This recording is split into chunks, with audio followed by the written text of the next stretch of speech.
দেখুন বন্ধুরা, গরমকাল চলেই এসেছে কিন্তু আমার গাছে এখনও টমেটো হয়ে যাচ্ছে। পাকা পাকা টমেটো, কি সুন্দর টমেটো হচ্ছে।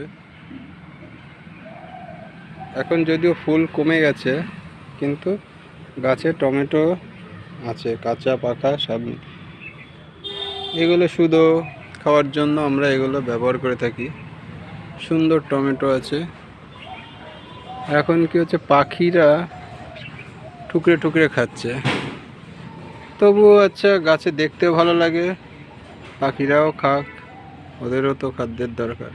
দেখুন এদিকে পাকা টমেটো হয়ে রয়েছে, আবার এদিকে দেখুন ছোট ছোট টমেটো অলরেডি এসে গেছে, আবার ফুলও ফুটছে, ফুলও আছে।